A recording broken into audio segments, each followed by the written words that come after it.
Welcome back to another episode of the Fifth Quarter Podcast. I'm your host, Marcus Jones of Bluff City Cowboys, coming to you live from Memphis, Tennessee. And we are continuing our training camp breakdown.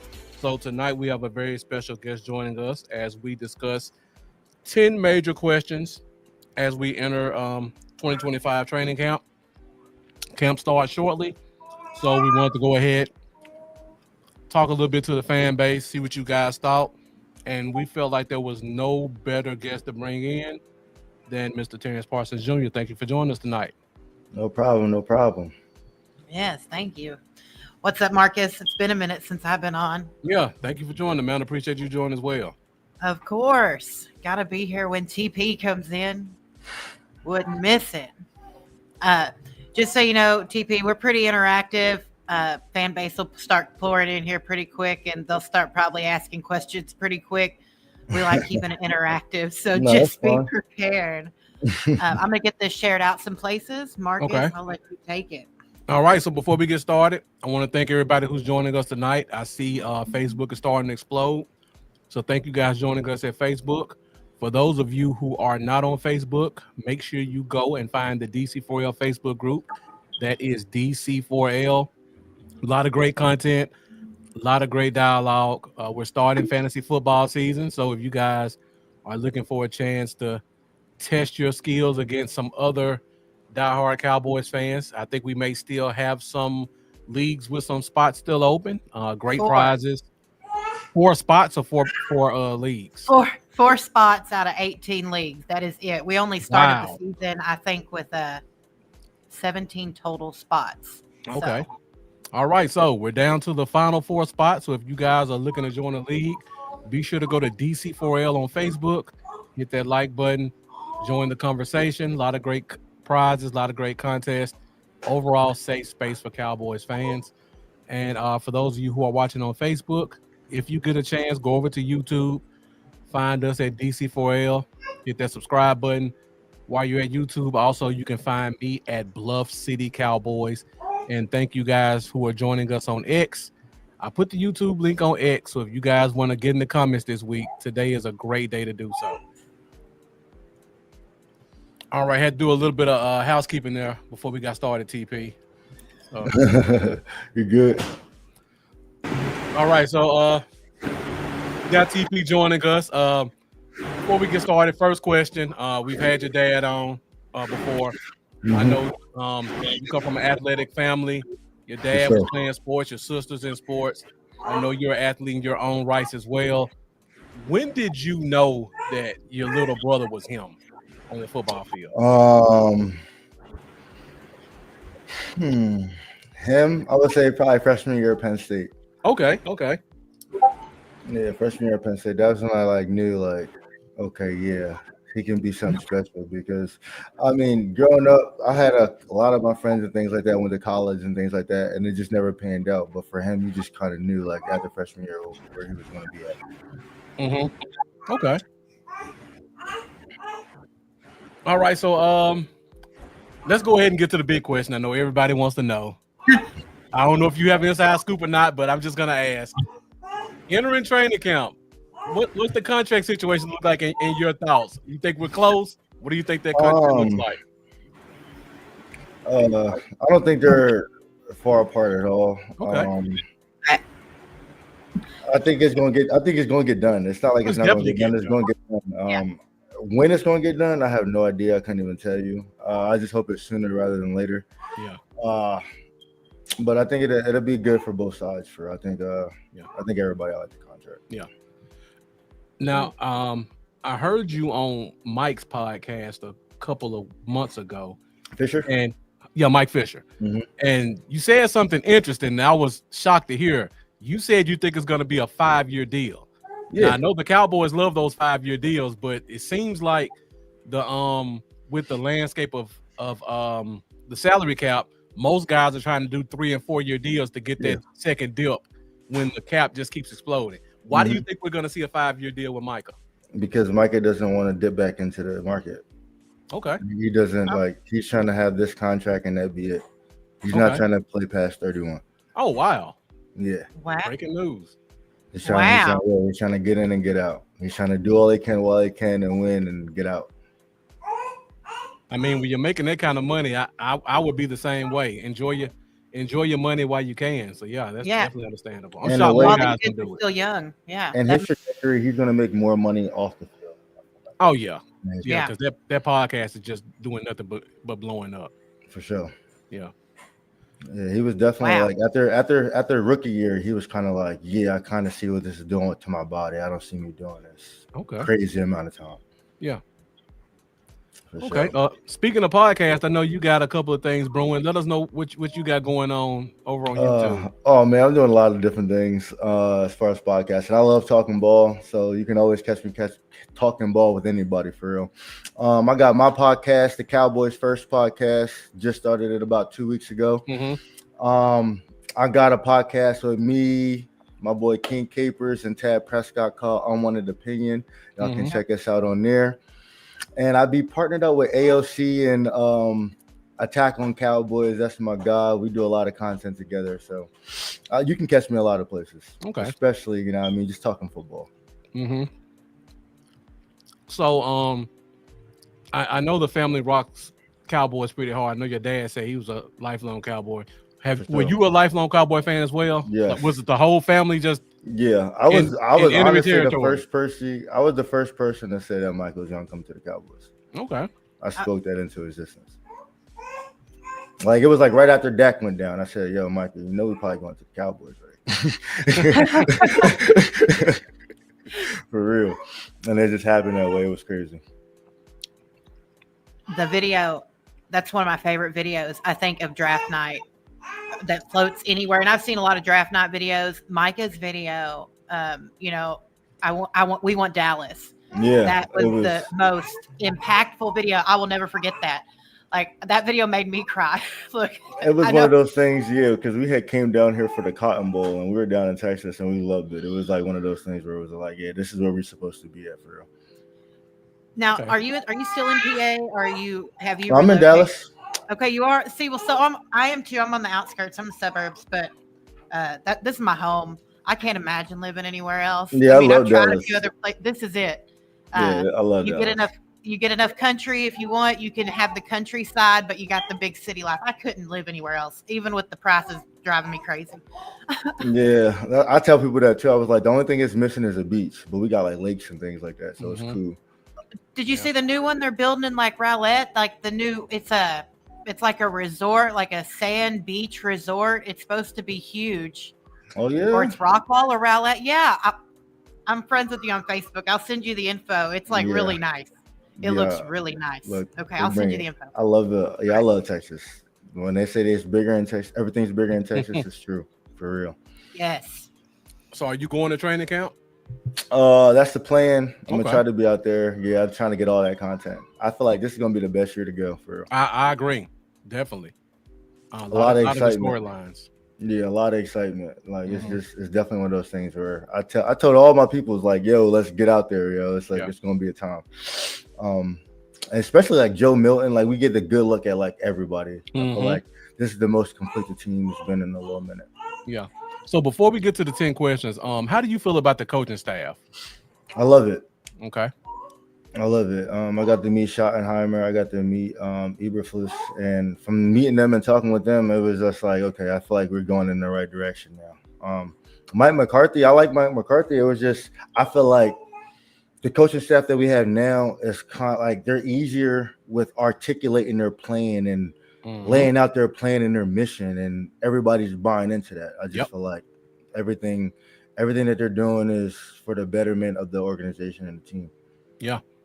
I mean, that's pretty much we've been preaching for the past 2 months. All the continuity, everybody knows what direction we're going in, and they're all working with the plan. Yeah, and that's literally Shawty. He wants everybody to feel like family. Like I never got to talk to Mike McCarthy like that. You know what I'm saying? So it was like it was kind of refreshing for him. All right, guys. Before we keep going, we're at 10 minutes. You guys know we like to get you in and out, so we're gonna go ahead and get in those 10 questions. But before we do, make sure you guys, if you have any questions for TP, get in the comments. Thoughts on the team, questions for him. This is an interactive show, so we want to hear from you guys and hear what you guys think. Thank you for Jack Meeker. Came in the comments pretty early, so appreciate you joining us. Rachel Neens, one of our admin, thank you for tuning in.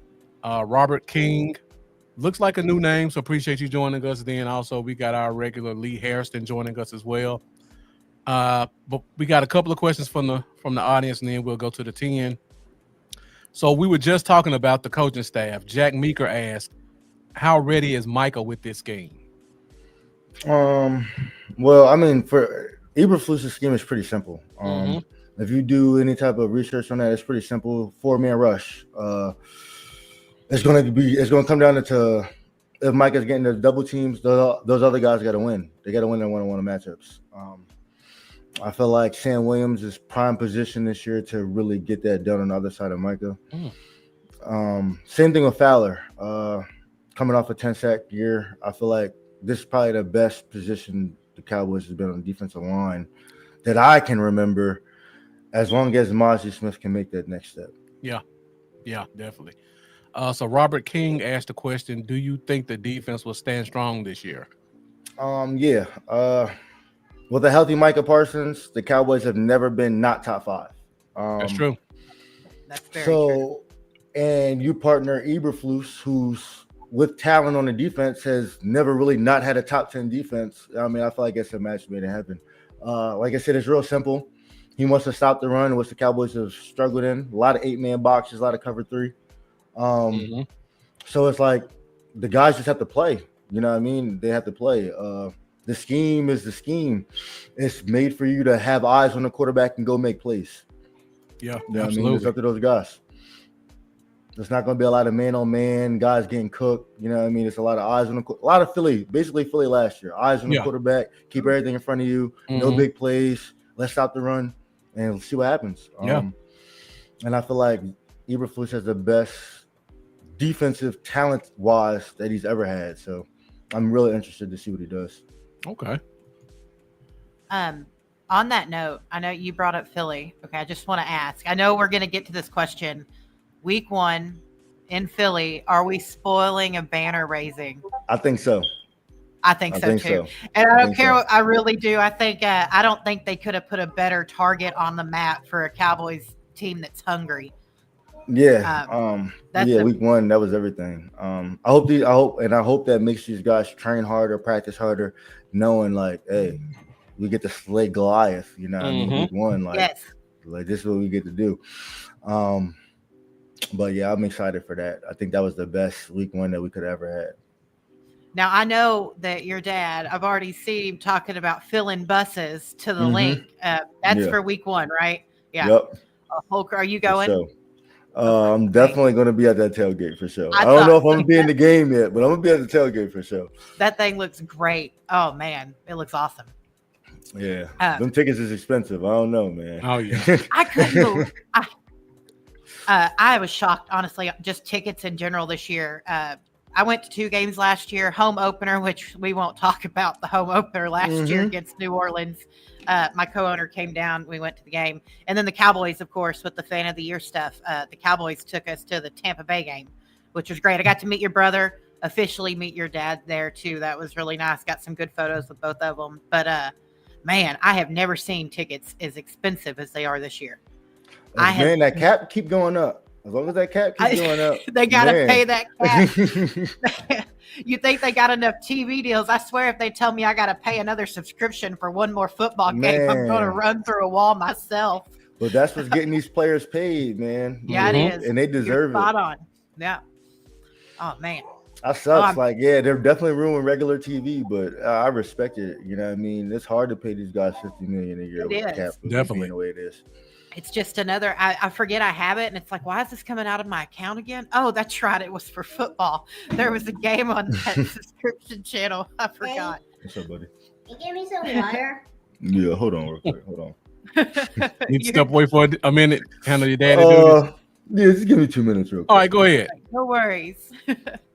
For everyone, I put the Cowboys First link into I dropped that into the chat so that y'all could go look and follow and support TP. He sent me a link when he started that, and I got to follow it. So y'all make sure y'all check that out too. It's just Cowboys First. If you're on Facebook, that's all you got to type in and you can find it. So Okay. You know what, Amanda? This would be a good time to do a giveaway since we got a few. Oh, minutes. it would. Yeah. Yeah, let's do it. All right. Which So one? we're doing 2 prizes today. The first one is a Yes. Dak Nguyen autograph picture. 8x10. 8x10 autograph photo. picture. So for you guys who join the show regularly, you know what you have to do to win it. You just have to be the first one to answer the trivia question. So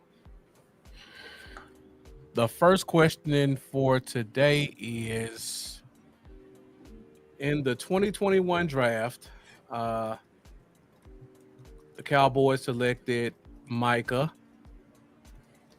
the 13th pick, I believe. 13th or 14th? 12th. 12th. Okay. Because we had the 10th pick. Yep. So when we were at the 10th pick, what team traded with the Cowboys to get that 10th pick that pushed us back?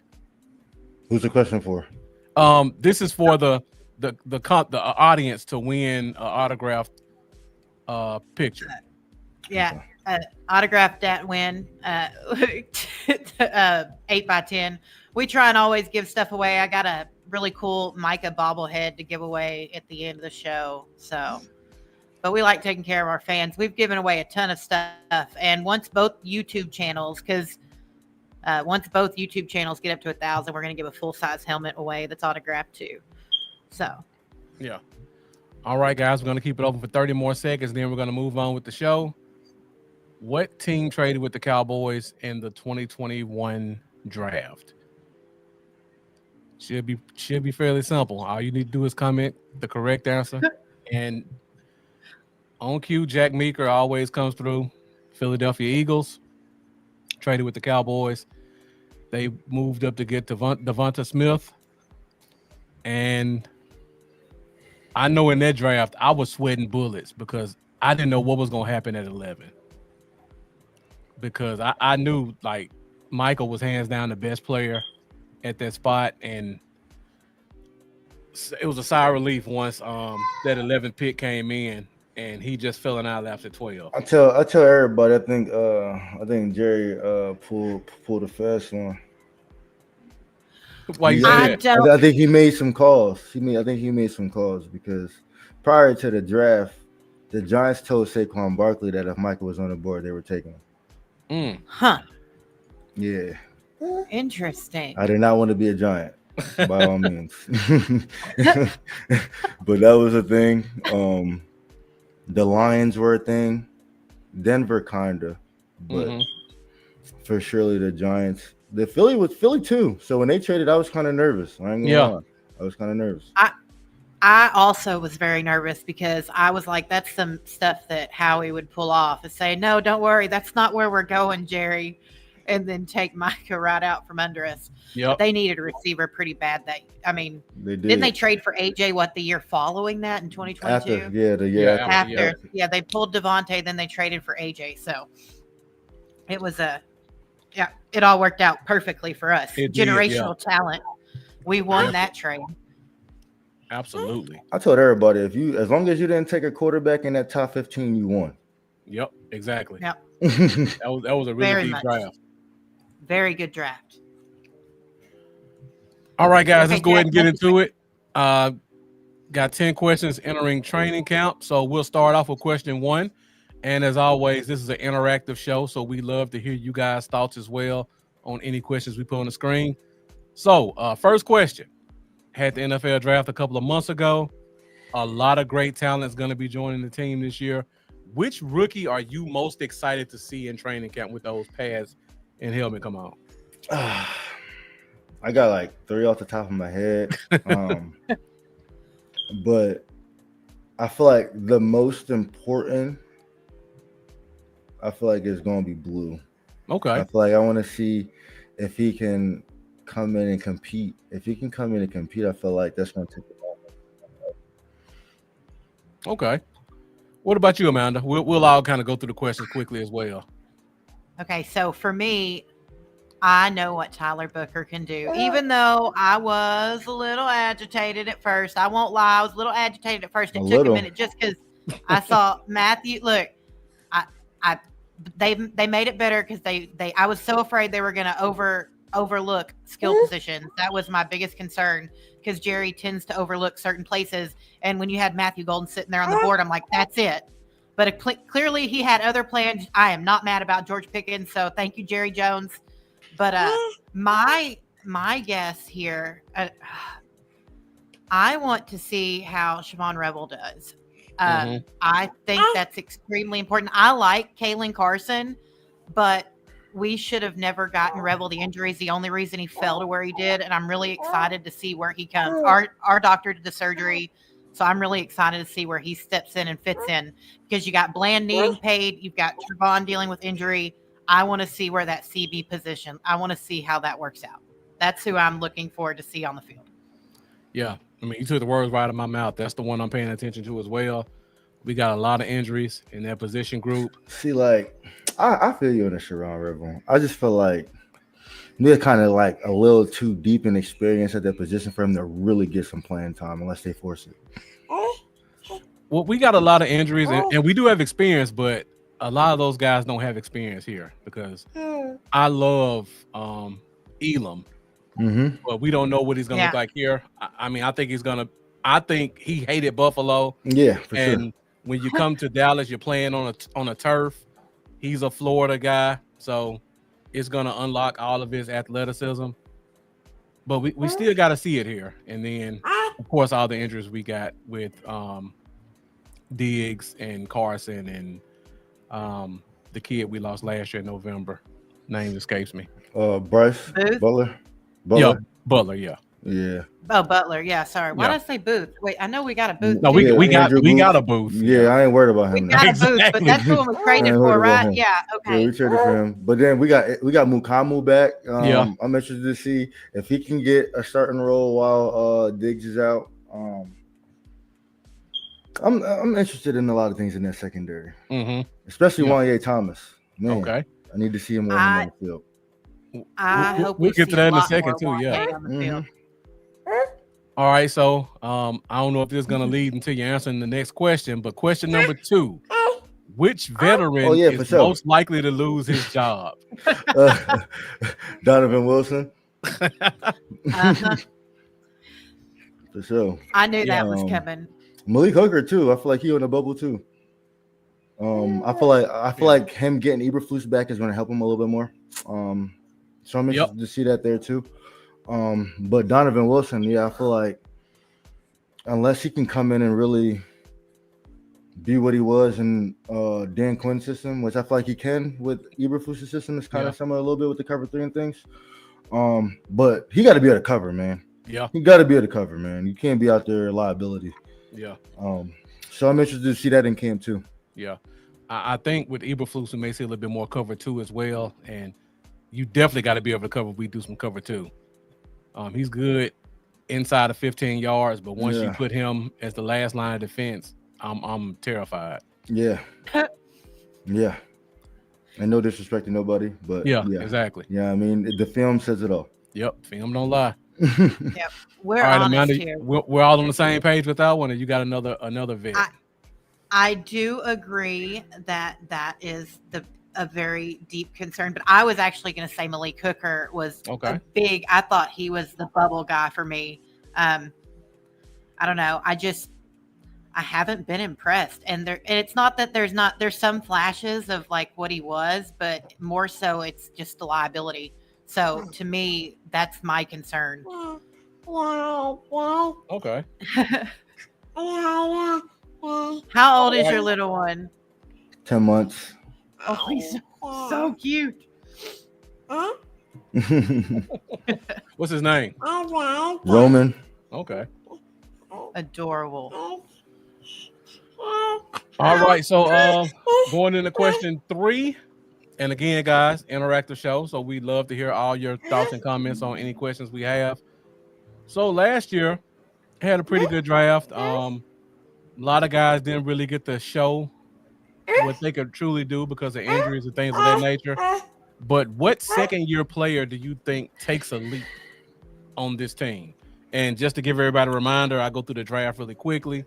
Tyler Guyton first round, Nealon second round, Cooper Beebe, Leah Fowl, Kalen Carson, Ryan Flournoy, then Nathan Thomas, who kind of was a red shirt guy.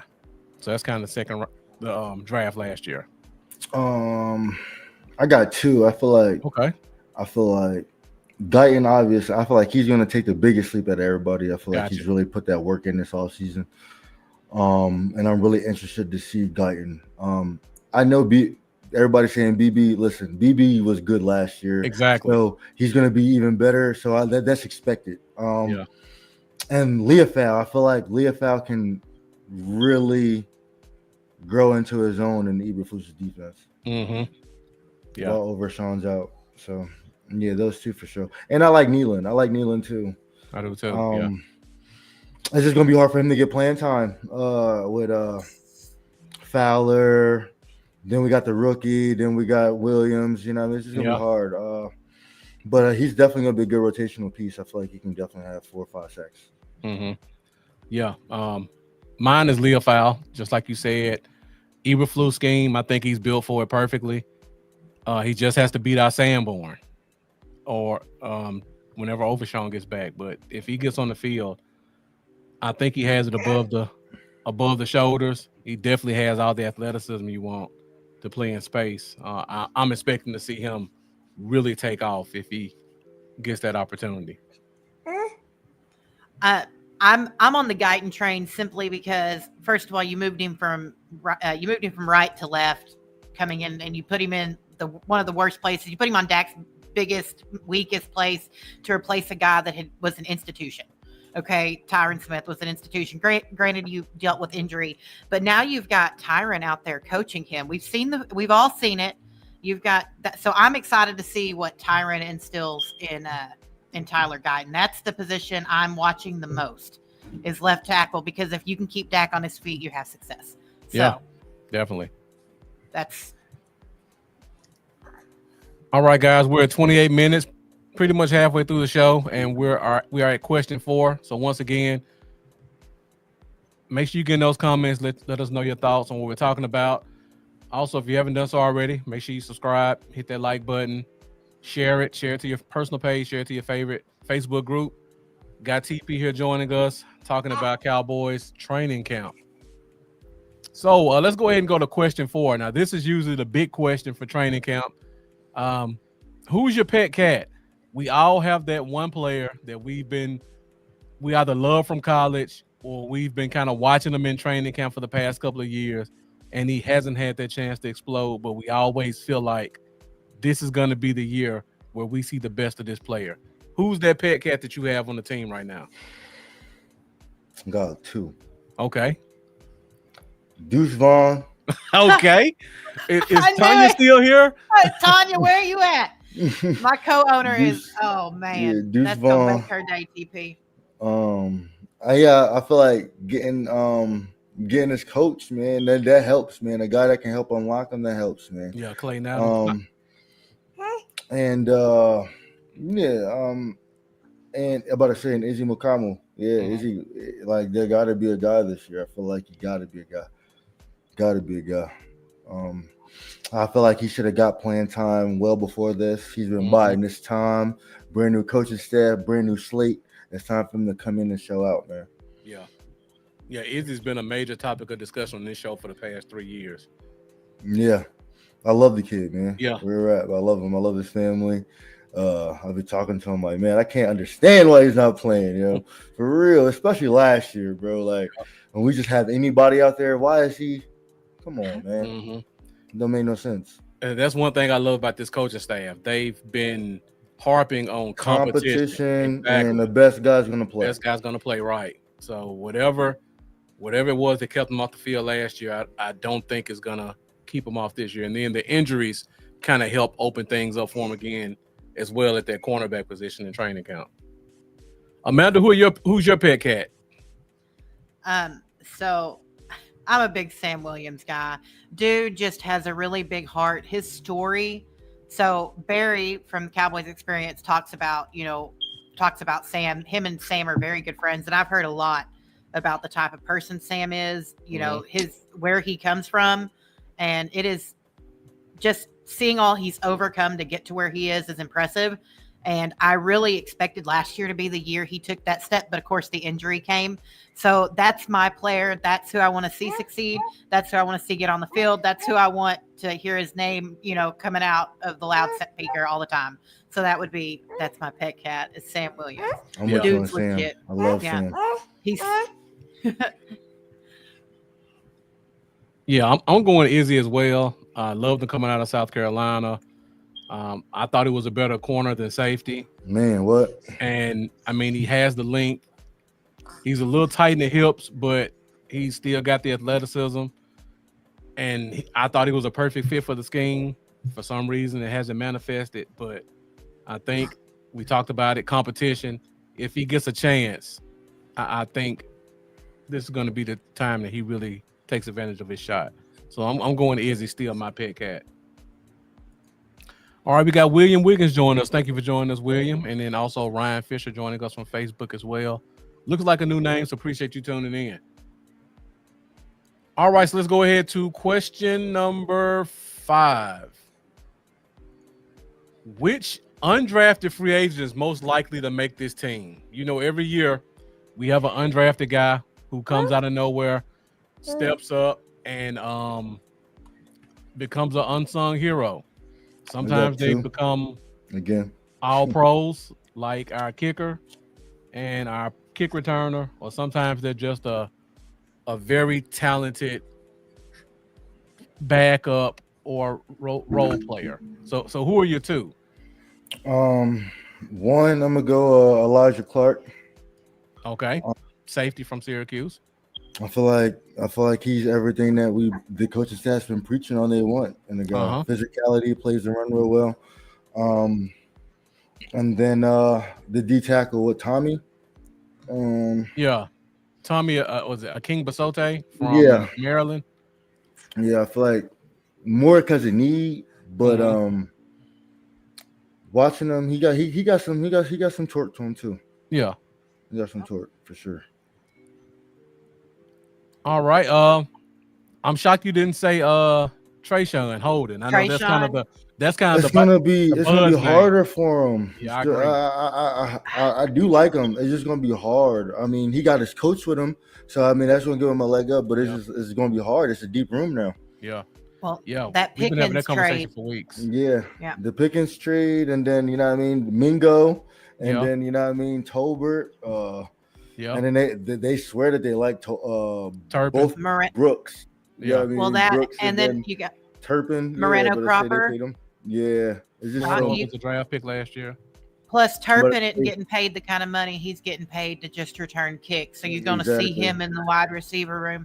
I like Trayshawn too. That was my guy because that dude could run every route on the tree.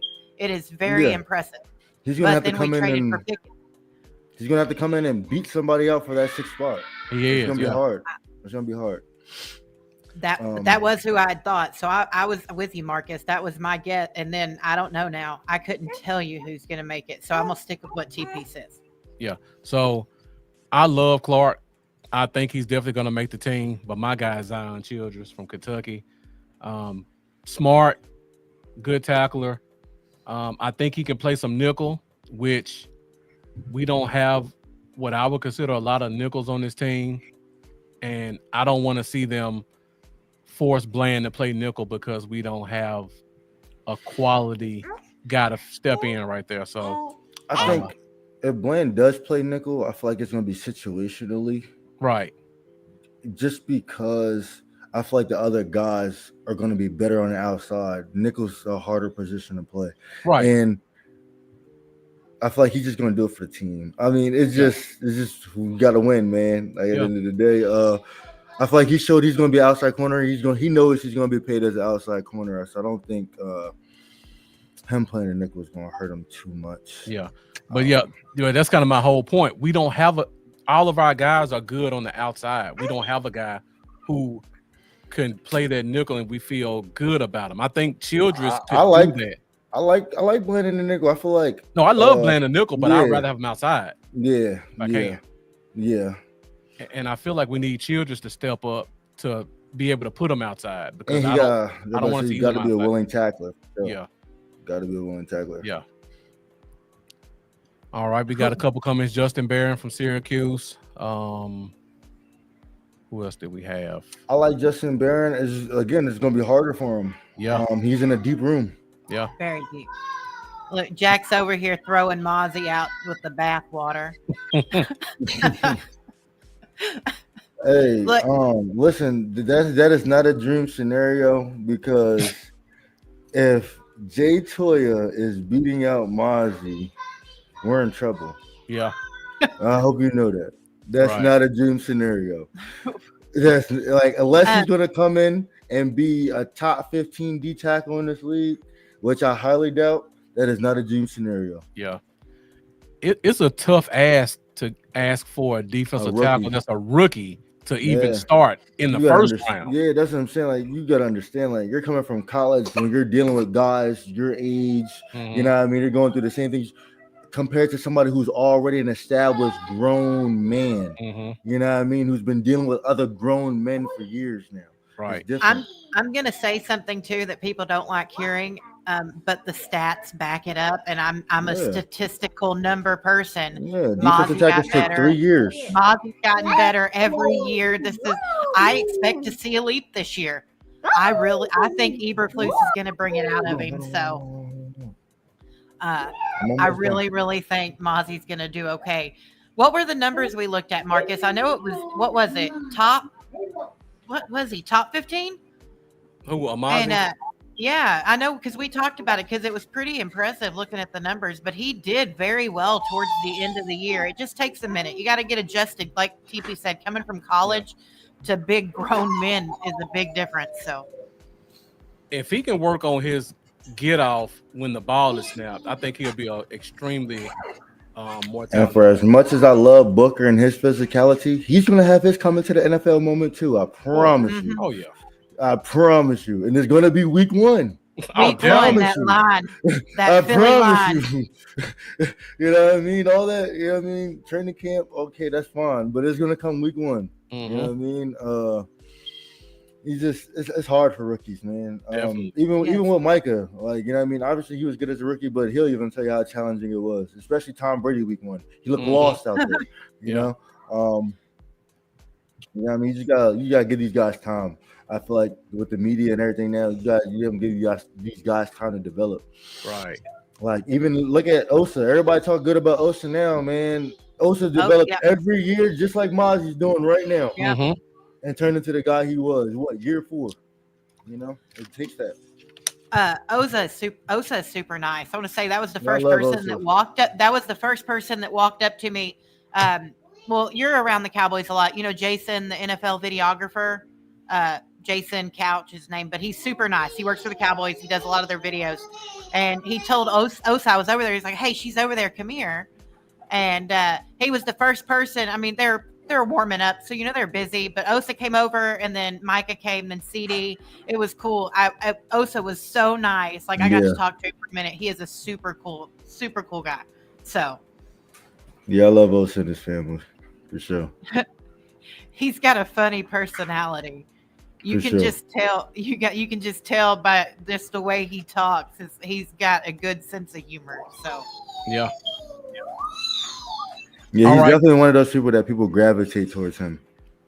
Yeah, he's one of those people.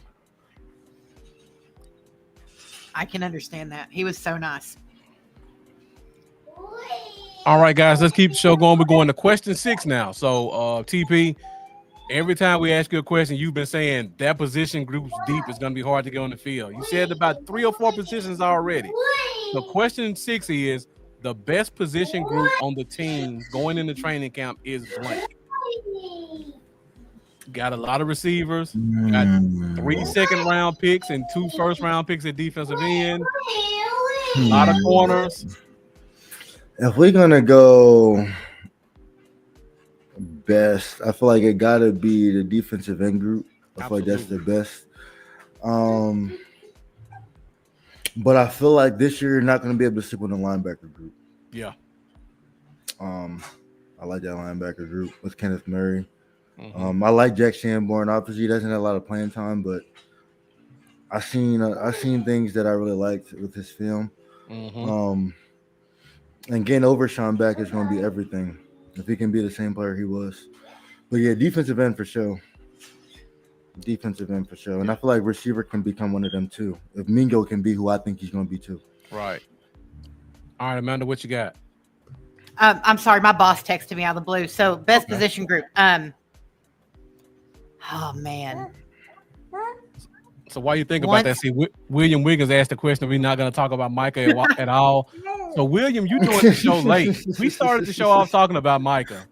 If you have any questions, you're more than welcome to ask them. Yeah, but I ask whatever you need, man. TP is not only a brother of Micah, he's also a knowledgeable Cowboys fan and a knowledgeable football fan in general. So we want to take this time to pick his brain on all football aspects and not just focus on his brother. But if you got questions, feel free to put them in the comments. All right, Amanda, go ahead. Best position group. Okay. What you got? Oh man, this isn't fair. I'm gonna go linebacker simply because I think it's the deepest. That's where I'm at. So yeah, I can feel that. Yeah, it's definitely top 3 of the team. Mm-hmm. Yeah. I'm interested to see what this O line look like too. Yeah, I'm tempted to say guard, but when I look at that defensive end room, I mean, Micah's a top 12 pick, Fowler's a top 12 pick. Then you got 3 second rounders who are all young, and I mean, it's just talent, and everybody's under 27. Yeah, that's what I'm saying. Like, I can just name 5 that can get to the quarterback right now. Exactly. 5. That's 5. And that's not even free agents that we added. Yep. You know what I'm saying? So exactly. It's definitely deep. 2 10-sack guys. A guy that has the potential to be a 10-sack guy. Another guy that's coming off a 16.5-sack season. Right. You know what I mean? So it's definitely one of those things where Eberflus has, I hope he takes some of that Mike Zimmer and really start drawing some of these things up. Yeah. Because we can do crazy packages. Exactly. You know? I know he's basic, but man, when you got talent like this, man, you can be a mad scientist sometimes. Yeah. Yeah. If there was ever a time to let Micah play some more linebacker. It was the plan last year. It was the plan last year until all the injuries. I hate that Zimmer didn't get the full healthy defense. I think he didn't get a fair shot with that. I hated that for him. Yeah, but I'm definitely looking forward to seeing some of those NASCAR packages they can put together, like you said. Man. All the pieces are there. Especially with the new 3-tech that we got, Winfrey. Yeah, Perrion. Yeah, he's a nice 3-tech at the edge rusher. That, you know what I mean? He is. With Osa and Solomon, man, listen, that NASCAR package get real nasty. That's all I'm gonna say. Yeah, I don't think people know about Winfrey, but I think it was a 4th-round pick. Super long arms, super athletic. I think he ran a 4.7 at like 270 pounds at the combine. He didn't meet the expectations at the team that drafted him, so you know how it goes in the NFL. Once you get a bad rep, it takes a while to build it back up, and he's coming to a team where he's going to get an opportunity to show some of those athletic traits. All right, question number 7. We're almost done. We're 45 minutes, so if you guys have any questions or comments, feel free to throw them in. If not, we still love to hear your comments about our topic of the night, which are our 10 questions entering training camp. Question number 7. We talked about the injuries a while ago. Got a couple of big ones. 2 key guys who were hurt late in the season, but both of them have been hinting that they may be ready a lot earlier than expected. I'm just curious, your thoughts. Which one do you think touches the field first, Diggs or Overshown? I'm gonna say Diggs. Okay. I'm gonna say Diggs because he's putting that work in. He knows what he wants. He's already come back early. If I'm the Cowboys, I'm gonna let him practice. I'm not playing him until I know he's 100%. But I feel like Diggs could be ready to practice by week 1. I feel like. I feel like that. I feel like that's the trajectory he's on. He's moving around real good right now. Yeah. Um, I feel like for him, it's just gonna be practicing and playing on it, and just trusting that knee again, Hmm. fully being able to make all the cuts and things like that he needs to do. You think he goes on pup list, or they just keep him on the roster and try to get him out there week 3 or 4? Um, I will put him on I will put him on for 4 weeks for the first 4 weeks just in case. I want to see what some of these young guys have, Yeah. and then if you need them, bring them in. But if you Right. don't need them, ride that wave until you know what I mean. You do need them. Yeah. But I would try to keep them as I would the same route that they took with Deron Bland last year. Don't rush them. Don't rush them. Don't rush them. Just let them keep practicing. It's the same way they should take Diggs. Yeah. Yeah. I agree with you there. You talked about that linebacker room. You got a lot of talent there, so you can slow play Overshown a little bit. You got a lot of talent and athleticism with Murray and Leofow. So Diggs, a lot of talent, but still some question marks. Just keep them on ice a little bit and see if you need them. You may or may not. Man, Um, I don't for the rehab last year. I don't think that you can take a rehab seriously and come back early. If you didn't take it seriously, you would have never came back early. He came Yeah. back early, ready to play, and listen, he took his rehab seriously. I don't think people remember that Diggs got hurt again. He had a slight tear in his knee, and he continued to play on it. The Cowboys allowed him to continually play on it, and Yeah. that's what led to what's happening right now. It wasn't his rehab; it was he got re-injured, and they kept playing on it when the season was pretty much already lost. I never understood Yeah. that. Like, Now, if he got hurt week 2, I can say, okay, maybe he didn't take rehab serious. He played 11 games. Yeah. It's the NFL. Attrition happens. Injuries happen. You can't say he didn't take rehab serious and he played almost the whole season before he got hurt again. when Just Jerry freak Jones injury. said that, I didn't understand it. Like, I thought it was the end season rehab on the knee that he just re-injured. I thought it was that. If you're talking about rehab that he had prior to the season, nah. If you're talking about the end season rehab when he was already at odds with the trainers and things like that, okay, I can understand. Yeah. But the ACL injury, nah, he rehabbed that to the fullest extent. I knew he was coming back early, back Father's Day last year. Hmm. Yeah, you can't play 11 games and not take your rehab serious. No, and he played 11 games and he tore his knee in like week 6 or 7. Hmm. That's crazy. It's kind of like, you knew the season, you got CD still out there playing. That could have been so much worse Yeah. than it was. The game was, it was over. Dak was at home. Well, I mean, no, he wasn't at home. Y'all know what I mean. But Dak was done. The season was, Yeah. I don't know. The Cowboys tend to do that to people. I understand if you're in a, you got to play to win, get in the play, you're trying to play in. But when it's over, set your players. Let the young guys get some play. Let's see what you have. That's just always been my thought process on it. But Especially when Jerry they're did- injured, Like, yes, if they're hurt, yeah, dude, like let them get 100% because now you're Yes. missing them. Right. Yeah. Yeah. In a season that we think can be a lot better than most expect. Exactly. All right, guys. We're at question 8. Got 3 more questions left. Once again, be sure to like, be sure to share, be sure to subscribe. We put the links in the comments for a couple of TP's channels, so be sure to go check those out as well. As you guys can see, he knows his stuff, so keep following him and just learning more about what he's talking and what he gives us in terms of information about Cowboys Nation. All right, so a few minutes ago, we talked about the best position group, and we all kind of agree defensive end is deep. So question number 8, we know who's playing one side for sure. Micah Parsons, generational talent. Who's the defensive end that's going to start opposite him? That's a tough question. I'm going to say Sam Williams. Okay, wow. I'm going to say Sam Williams Ooh, because he has the body, Yeah. He has the body to really be that. He has the power to be that run stopper and go get the quarterback. You know what I mean? He's more of that hybrid, stand at 260, 270, and can run like Micah can. But Yeah. And I just feel like that's the guy that has to, start opposite of Micah, especially if we're running that 4-man front, only sending 4. We need to get there with 4, and I feel like Sam Williams can consistently get there with 4. Obviously, I think Fowler can too, but I feel like Fowler's more of a pass rusher than a run stopper. Yeah. So he's on the smaller side like Micah. So I feel like he's going to be more of your third down type of pass rusher.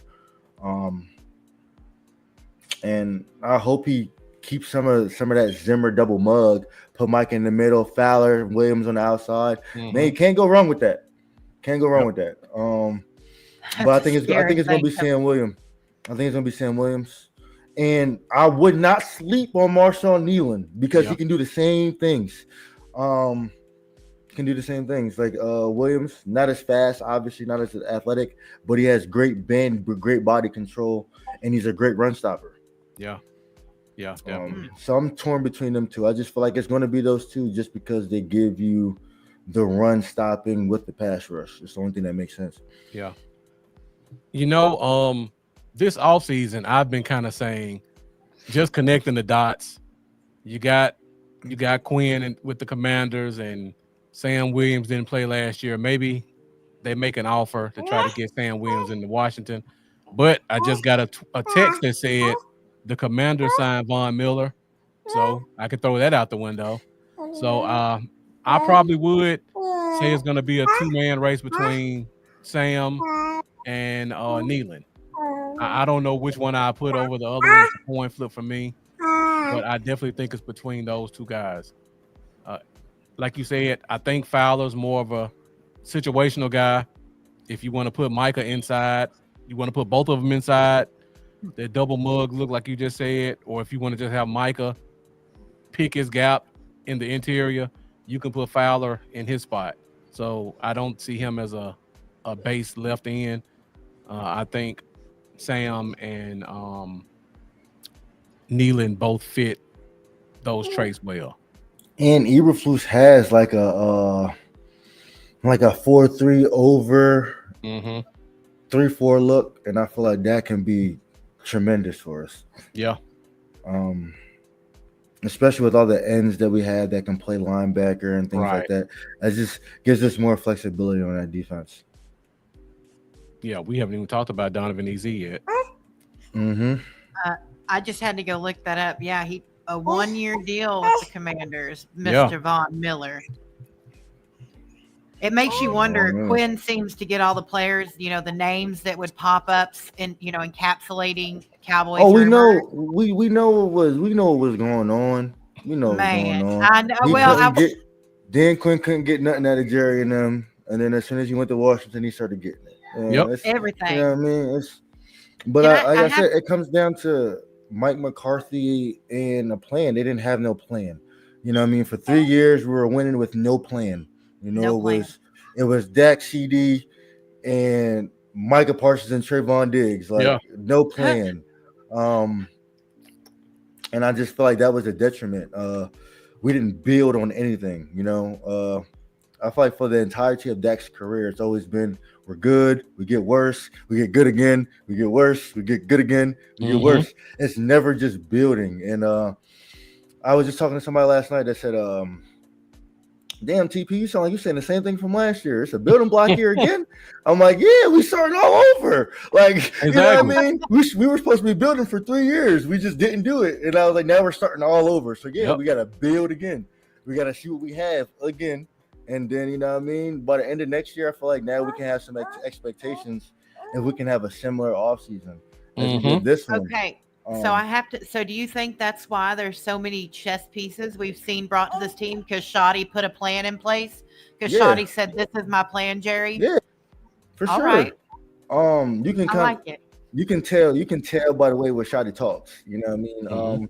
Just go look at Mike McCarthy's pressures and then look at Shoddy's pressures, and then you kind of start to understand. Like I said, even when I spoke to him, and you know what I mean, when we're talking about football, And we're not talking about X and O's. We're not talking about scheme. We're talking about what can I do to get these guys to play for one another. That lets me know right there that, hey, you know exactly what you're doing. Yep. Because I've been saying prior to Shadi becoming the coach that this team is missing camaraderie. They don't play together at all. You see it on the field. Like, they're all playing for self. It's not together. They're arguing. None of that. When we get down, it gets worse. They don't come together and try to come back. It just gets worse. It's a snowball effect. I was like, good teams don't do that. Like, good coaching doesn't do that. So that was one of the things. That was probably the first question I asked Shawty. Like, how you going to bring this team together? And he was just like, you're going to find out why each other is here, you know, find out why we're here, why we do this, and just find some type of common ground, get these guys together, make them go to each other's events, spend time with each other outside of practice and things like that. And you're seeing it. Yeah, definitely. Yeah, you're definitely seeing it. So I just he came in with a plan, and if you are taking that plan to me, I know when Jerry heard it, he was like, "Hold on, second interview, hold on," you know what I mean? He could do it again, and it was from there. It was just like, yeah, I seen how excited Jerry was when I met him. I see why Jerry was excited. He's a good guy, man. He's down to earth, Christian, faith. Young enough to be energetic. But I say he's energetic, and he's been in the NFL long enough to pick from everybody and learn what you can and can't do. And his father was an all-time great coach. Like, you know what I mean? Everybody who's saying he's going to come in and shit the bed or anything, I'm just like, he has too much talent to really shit the bed. And I feel like Jerry's going to do everything in his power to prove himself right. One thing, you know, I've told people, everyone was pretty upset. They wanted this name. They wanted that name. Yeah, the big name don't always win. Okay, it doesn't matter. I look at the teams, and it's the way people cherry picked things about Schottenheimer really irritated me. I'm like, okay, but let's go back to Seattle. Let's look at what he did with the offense. Top 10 here, top 10 there. And then you can go, and then it's just like with Eberflus, they're like, well, look what he did in Chicago. I'm like, not every coordinator can be a head coach. We see it all the time. There are people that can only be coordinators. Eberflus is a damn good defensive coordinator. And you saw that with Indianapolis? Yes. Okay, making sure I got the right team here. So you saw that at Indianapolis. But I go back and look at what Shotty's done throughout the course of his career. He's worked with a little bit of everybody, like you said. I really think that he seems like the quiet guy that's going to pay attention and pick up on little things. And like he's been developing this, like you said, a plan. Because I'm starting to see it come together. It was the crawfish boil that he did. Like at the beginning of what was it, OTAs? I think it was the beginning of OTAs. He did a big crawfish boil. Food everywhere. And he said, I want everybody to hang out. You didn't see McCarthy did. Like McCarthy wasn't out there. One thing we all loved about Dan Quinn, which Micah talked about it a lot, was Dan Quinn was out there on the field with them. You see Brian's out there running around, hitting them, asking what they did last weekend. You know, where were you at? What did you do? You know, Brian gonna pull up at the crib and play basketball with you. You know, yes. And then they play. I think they played Madden too, right? Don't they play Madden together? Yeah, like it's impressive. Shotty's real down to earth, man. That's really cool. And it makes nice. Guys want to play for you. You know what I mean? Guys are always going to play hard, but when you can play for each other and, you know what I mean, love your coach and love each other, bro, it just pushes you to another level. Yep. I had a conversation a couple of weeks ago and just talking about Cowboys bias. And I said, if you take the name off the title, and I told you that we were getting a coach who was early 50s, so he's still young and energetic. He came from a Hall of Fame pedigree, and he trained under one of probably some of the best coaches that ever coached in this game. Right. You know what I mean? And it's just like, you know. Yeah, if I told you all that, would you still say, I think this guy's going to wet the bed if we sign him? No, of course not. But that's what we have with Cowboys Nation. When Rex Ryan came out on TV and said, me and Schottenheimer came out for the Jets job and I got it. And I loved his mind, so I wanted him to be my OC.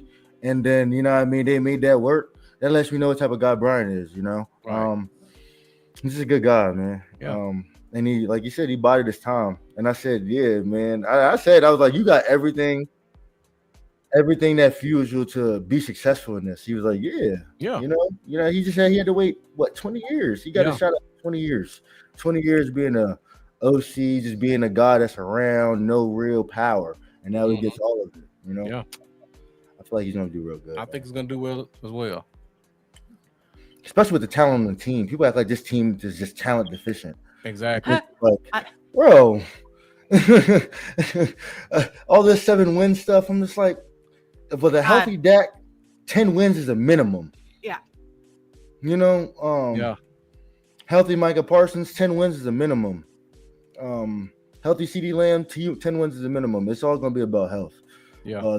We just watched Cooper Rush beat the Washington Commanders, who was just in the NFC Championship game. Like, what are we talking about? With a semi-healthy team, not even Man, fully like, healthy. you know what I'm saying? Like to me, I felt like that's when this team started to come together a little bit. Yeah. You can do things like that.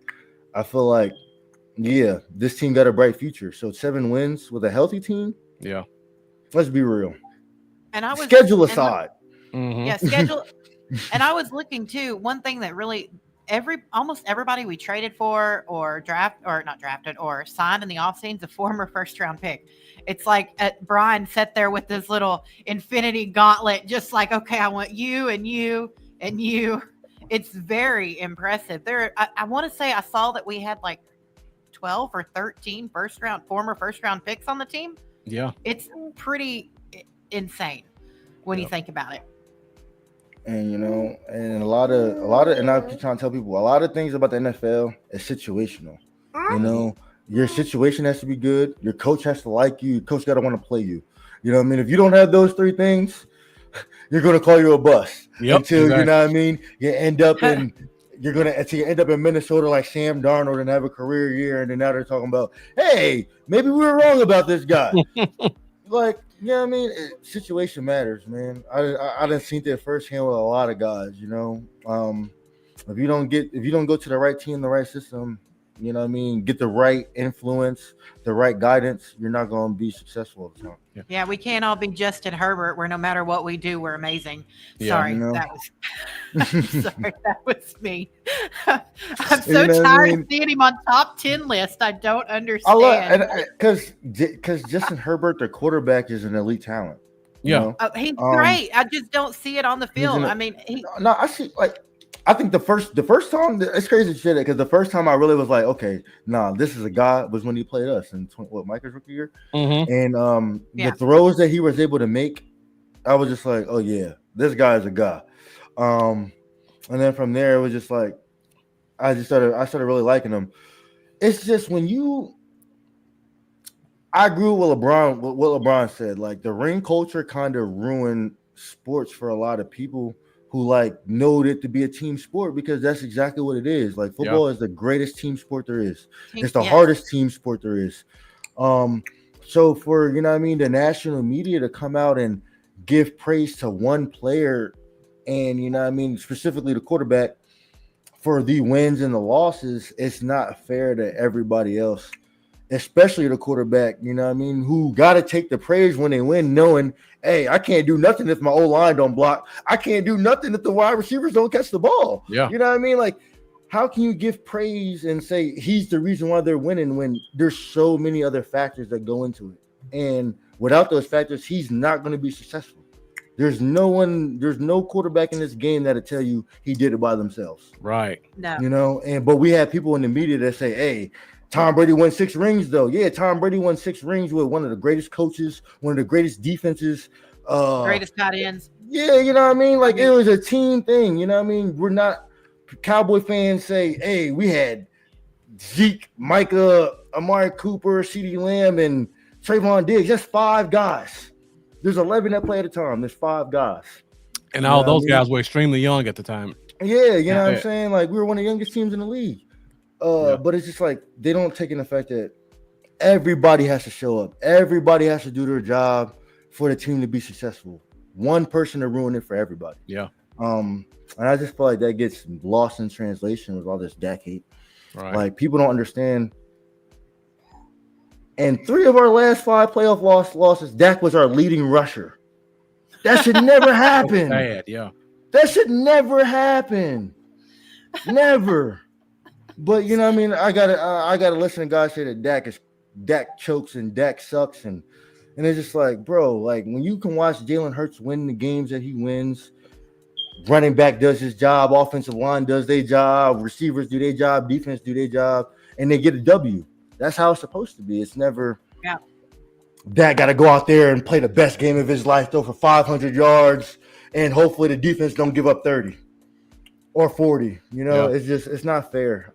I just think that guys just got to look at the whole picture, man, when it comes to the Cowboys and just the NFL period. You know what I mean? Don't get caught up in the media. Yeah. The media misleads you because they're all narrative driven. They're there to make money. That's what the media, and the more they can get you to believe something, the more you can get there in those comments and start arguing with people, the more money in their pocket because they're getting paid for those comments. So of course they're going to try to irritate you, and they're going to kind of skew the truth of the matter because truth rarely gets the clicks. It's just it's I don't know. This team has so much potential. Yeah, it pains me for Cowboy Nation when it's just like we not appreciating greatness when it's right in front of us. Right. You know, Amen. When we bag on our own players, if there's a reason to bag on them, by all means. If they're playing terrible, I'm with you. I'm the same person on Sundays, I promise. Yeah. But you know what I mean? When you know the game and you're like, hey, there's not much this guy can do right here. You just got to give him that. You know what I mean? Mm-hmm. I understand we want to win and things like that, but we see the season. I tell people, we watch the season. We see us get blown out by these playoff teams in the regular season. How do you expect to go to the playoffs and win? Like, be realistic. Like, for real. Like, I'll be like, and that's what I say. Like, I understand. I don't expect to win Super Bowls. I just expect to go to the playoffs and win because I know we have holes, major holes that can get exploited. When you have major holes and you have good coaching, the good coaching is going to exploit those major holes, and that's what happens in Dallas. We can't stop the run. How do you win in the playoffs? Run the ball, stop the run. If you can't do those 2 things, you're going to lose. Why do the Cowboys lose? Because we can't run the ball or stop the run. You know what I mean? So it's just I hate having to explain that to people. They say Dak, Dak, Dak, and I'm just like, bro. That's why I love Brian too, because it's like, what do you need to win? Nothing he said had Dak in it. Dak has to play well, obviously. But these are the 3 things we need to do to win. We need to run the ball, we need to be physical, and we need to attack with our playmakers. Yeah. It had nothing to do with Dak. And, you know what I mean? I hope people listening to what he's saying. Like, Dak obviously has to play well. I always told people, you know, when you're dead last in separation, of course there's going to be some picks somewhere. Man, you got to force the ball somewhere. I got to go somewhere. I can't just take sacks. If I take sacks, they're going to call me a bum. Well, they're going to call him – poor guy can't win, man. They're going to call him a bum. Dak could literally carry us to a Super Bowl, run the ball in for a touchdown to secure the victory. That dude's a bum. CD won that game. That's just the way it's so there's some people in this league who cannot catch a break no matter what they do. Yeah. And there's examples of it. Probably the strongest example would be our quarterback, but just in general, football is more than one player, like you said. And I just wish that Cowboys Nation would understand that, because the ones that do, they eventually get silenced or just drowned out by the mob of people who refuse to accept the fact that it's a team sport. So. Yeah, I mean, it just sucks because we got our owner who does the same thing. You know what I mean? He goes and we go as far as Dak Prescott takes us. Yeah, like, that's true. Bro, when we were winning Super Bowls in the 90s, you wasn't saying that about Troy. You wasn't saying that about Aikman when Emmett was driving the bus. You know what I mean? We had that great offensive line. We had playmaker. You know what I mean? We had all those weapons. You know what I mean? He wasn't saying that then. You know what I mean? So I just be like, they be trying to get Dak as the scapegoat, and I don't like that all the time. Yeah. And like you said, Amanda, I was pissed off when we took Tyler Booker. When we took Booker, I was we were going back off. And forth. We were going back and forth on Twitter or on X, whatever you want to call it. Because I remember that was the day I think you followed me. Actually, I said, "What? I will leave my choice words away for a minute." I was pissed off. We were live here when they announced it, just so you know. And I had one of our admins in from Florida. He was here sitting next to me, and we're all just like, "What? What just happened?" Yeah, because listen, people got mad at me because I said Dak should request a trade, and I said, and they were like, "Oh, you're not a real fan." I'm like, "Bro, like you're not understanding. Like, if I'm Dak, bro, I'm livid right now. I understand. I need protection, bro, but I need weapons. I need somebody. That can do something for me. Like, you know what I'm saying? Like, I'm a Dak. I wasn't always a Dak fan, but watching Dak just lead us and get better and better every year. That's one person I can say like truly gets better and better every year. Um, I know he's one of the elite quarterbacks in this game, Yeah. and for Yeah. us to not capitalize on that, it hurts because it's just like, bro, we have the quarterback, we have the team, we don't always have the coaching. You know what I mean? We don't always have the D tackle, obviously, but this team be good enough to win sometimes. It just we be missing a lot. And that's why I be mad at the front office. That's what I say. If you're gonna be mad at anybody, don't be mad at the players. Be mad at the front office because they got them guys are the ones who put those teams out there and say that we good with these teams. And everybody at home can tell you we don't have a D tackle. We don't have a running back. So if we go into this season and we can't run the ball real well in those big games and we can't stop the run in those big games, you should be blaming your front office. Don't blame none of the players. Yeah. Because we're all telling you we need a D tackle, we need a certified running back. And they're not going to do that for us until they see that we really need those things. Yeah. All right, let me change the topic a little bit because I know you guys can go 4 hours when you're talking about Dak Prescott. I want to touch base on two things that you brought up.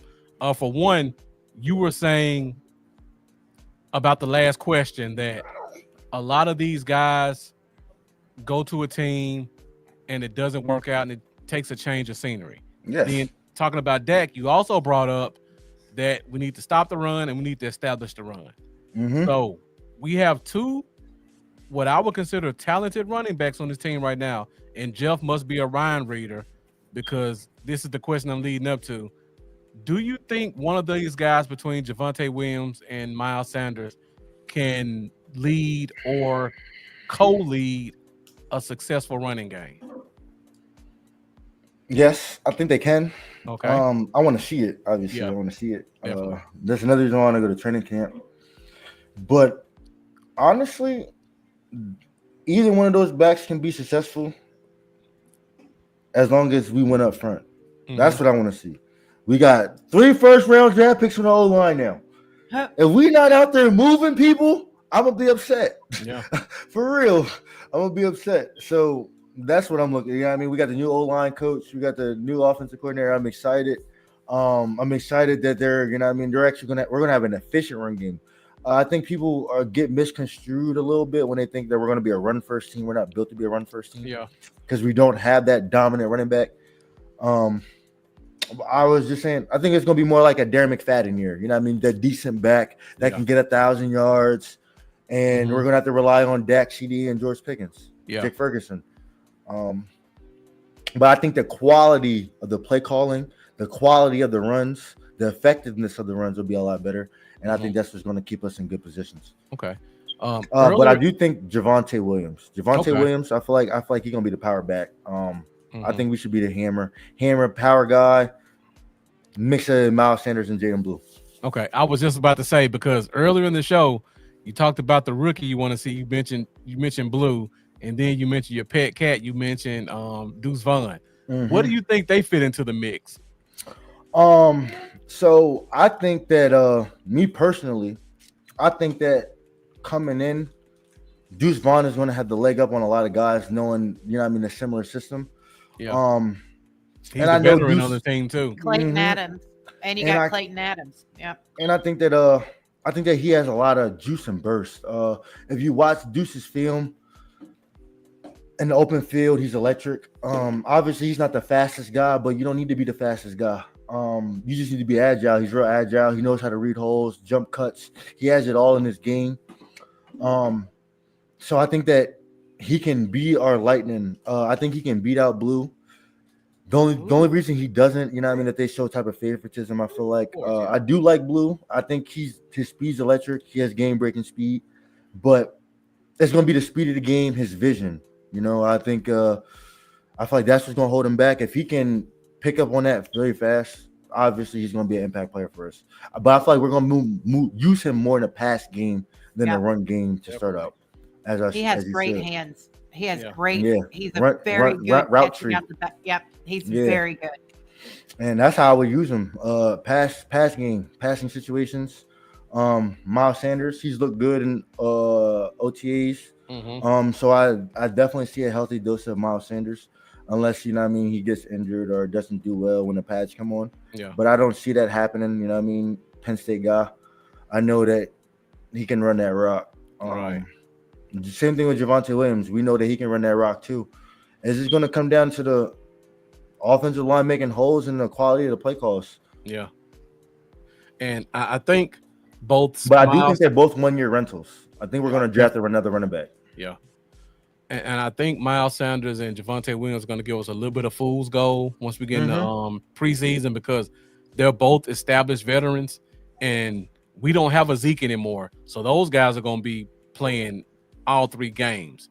So you're going to have talented running backs playing against second and third team. If I'm the Cowboys, I don't play them till the last game, and I'm giving straight Blue, Maffa, and Deuce Vaughn all the work. Oh. I can see If that. I'm the Cowboys. If I'm the Cowboys.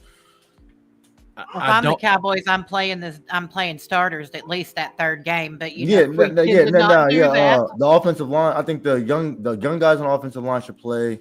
The running back should play. Yeah. Everybody else should sit. Yeah. But if neither one of those guys establishes themselves during training camp, you almost got to put them in during the preseason, though. Yeah. Just to see what it looks like when it's live bullets. Yeah, I think that's why I said I'll wait till the third game. Yeah, I'll wait till the third game. I wouldn't want to chance the game 1 and 2. When like I said, that room's deep. That room's kind of deep too. And I'm excited, especially for Blue, because he has that game breaking speed. Right. He has that twitch that if you don't catch him in the open field, he's gone. Those are the type of players you always want to just put the ball in their hands and see what happens. Yeah. So William Wiggins and Ryan Fisher, I see you have questions. I have them marked. Once we get to those questions, I'll definitely put them up. We're at an hour, 18 minutes. We're about to get out here pretty soon. We are at question 9 of 10. We've been talking about a lot of positions, a lot of young guys. So with all these young guys we expect to step up, there's going to be a veteran who's going to get the short end of the stick. So what veteran do you think is on the bubble in terms of being a possible camp cut, end of camp cut? I feel like you may have said it for question 2. I want to say Donovan Wilson, but I don't think they're going to cut him. I don't think they're going to cut him. But Shoemaker. Okay. Wow. Oh, wow. Okay. Former second round pick. I'm gonna say Shoemaker. Just because I know what's going on with Brevin Spann-Ford, man. Yeah, man. I feel like, and I took a lot of fire earlier in the offseason when I said that Jake Ferguson's in trouble too. You know what I mean? I'm not saying he's going to be cut. I'm not saying Jake Ferguson's not going to start, but to be a returnee on this team, I think he might outprice himself. Which leaves the door open for, the Cowboys to want to give a lot of reps to Brevin Spann-Ford, especially since he's the blocker of the group. Mm-hmm. I'm gonna go with Luke Shoemaker. And if John Stevens Jr. can, finally stay healthy, he's a guy. He's a guy. 3 years ago when I went to training camp, he's a guy. Mm-hmm. If he can stay healthy, right. Mm-hmm. And they like Fairweather, the tight end. That's the undrafted free agent from Harvard. Yeah, and we got another one from Auburn. Yeah, the kid with the long arms. I can't think of his name. All-time SEC leader. Mm-hmm. Yeah, like that's what. Hey, man, Luke Shoemaker, man, could be in trouble. Yeah, that's Fairweather, Auburn. Tyler Neville is the guy from Harvard. Mm-hmm. Yeah, another tough-nosed kid. Great story. Solid blocker. Plays with a lot of intensity. Amanda, what position you thinking? Or what player? Man. I'm so sorry, TP. I think I I don't even want to say it now because I don't want to offend our wonderful guest here. But I have You're said not saying Deuce Michael, Vaughn. are you? That's what I said. Can't be I Michael. said Oh, good. Deuce Vaughn is on the bubble. I mean, we're at year 3 now. I mean, technically, you want to still call him. I mean, you're not considered a what is it? You're not considered a vet till what, year 4 or 5. So I Second guess contract. Yeah, second contract. Yeah. So I don't know. I honestly think that Deuce Vaughn is going to potentially get cut. That's just my personal opinion. But then again, with what happened with Turpin, I don't know. You need a kick returner. So, man, that's such a. I just want to put one thing on Deuce Vaughn real quick. Mhm. Okay. The one thing I can say about you can say Deuce Vaughn, and I get it. I understand that, but he's never had a real shot. You know what I'm saying? That's true. So I think now that he can get a real shot, I really feel like he's going to surprise some people. Yeah. I think the thing that Deuce brings in with Clayton Adams, first of all, you've got his former, BB was his right guard. We know that, but now he's a center. And then you bring in his coach from Kansas. So you look at that and you're like, well, that automatically is going to give him, Clayton's going to know how to use him that was successful in college. So I think that gives him that little thing. I can see Schoonmaker. When you brought up Ferguson, here's my thing. We have a lot of people that are about to need money. When you look at the list, Tyler Smith, Deron Bland, Jake Ferguson, Brandon Aubrey, the list goes on and on who needs to be paid. I don't even know if it's pricing him out. I just don't think he's honestly, yes, he's energetic. He's great. He's volatile. He's not nothing special that you're going to want to keep him. I don't want to keep him. When it comes to, I've got so much, I'm about to sound like Jerry Jones. I cannot believe him. There's only so much of the pie to go around. Yeah, exactly. And Jake doesn't make me want to give you a slice of my home cooked pie. Listen, if you think that there's a reason, I told people this all season too. There's a reason why we traded for Kyer Elam. There's a reason why we drafted Siobhan Revel. Yep. They're looking to either get rid of Blands or Diggs or both. Or both. Yeah. Or both. I promise you that. Yeah. I promise you that. Because you know what I mean? It's going to get too expensive. You can't have two $20 million cornerbacks. Mm-hmm. No. With a possibly $45-50 million edge rusher. It's just not going to happen. The thing that I actually thought was when Marcus and I talked about this leading up, we really thought we were going to see Stephon Diggs on this team. I really fully expected Jerry Jones to go out and get Stephon Diggs because it's the story. Not for that price tag. Yeah. Not for that price. When he signed, we were like, thank goodness.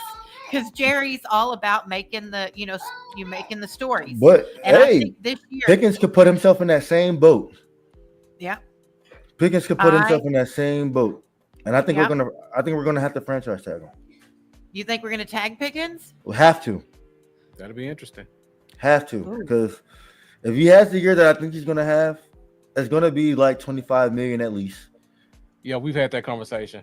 So it's like he's gonna have to take the tag. Because for me personally, it's gonna be Dak's last year. So if it's Dak's last year in the contract for real, before you kind of like gotta pick and choose whether you're gonna keep him or not, you gotta load the clip. And you can't lose nobody. So I feel like it got to be a franchise tag. Yeah, because the franchise tag for wide receiver is like $22 million.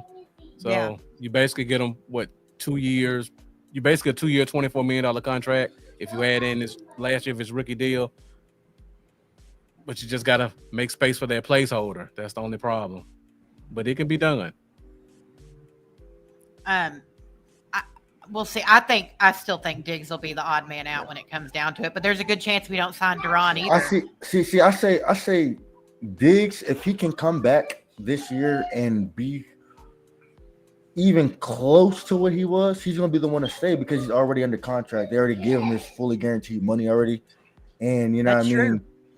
So that would be, and you know what I mean? The Cowboys don't have to come out of pocket any more money. Yeah. That's why I think he has the best chance to stay if he can be who he was. But if he can't come back and be who he was, he's definitely going to be a casualty. Yeah, and just to give you a correction, earlier you said $20 million corner. The market just went up. Sauce Gardner signed that $30 million deal. So that market just hit the 30s now. I don't know who else. I forgot. Nobody going to top that 30. Not anytime soon. Not in Dallas. Not in Dallas anyway. No, I'm just saying the market hit the I 30s can't for the believe first time. Derek Stingley hit 25. I know. Whew, man, listen. I was just telling somebody, look, Deron Bland, if he gets another All Pro, is gonna. I said his floor is gonna be 25 million. Like, Absolutely. you know what I mean? So, Absolutely. it's definitely dangerous waters in that cornerback room right now. They're definitely dangerous waters. If I'm choosing, I'm picking Pickens. Jeff, if I had to choose, if I'm picking Pickens, I'm picking Pickens because when you have a pass rush, your pass rush should make your corners better. They should be able to play better because they know the ball got to come out quicker. You know what I mean? They don't have to cover for longer. So I'm always going to go receiver over corner as long as you have a pass rush. If you have a pass rush, you can make average corners look better than they actually are. Right. And like you in the right scheme. And like you talked about earlier in the show, yeah. You know, I'm not talking about Philly this past year. I'm talking about Philly in 2022 with James Bradbury and Darius Slay when they had all those sacks and Bradbury was our first team All-Pro. Yep. And when we've been cooking Bradbury his whole career, you know what I mean, prior to Philly. So it's just one of those things like a pass rush really helps the cornerback room for sure. Yeah. So and Dak not having the weapons, you got to keep Pickens. Got to. I feel like it's a 2 wide receiver league now.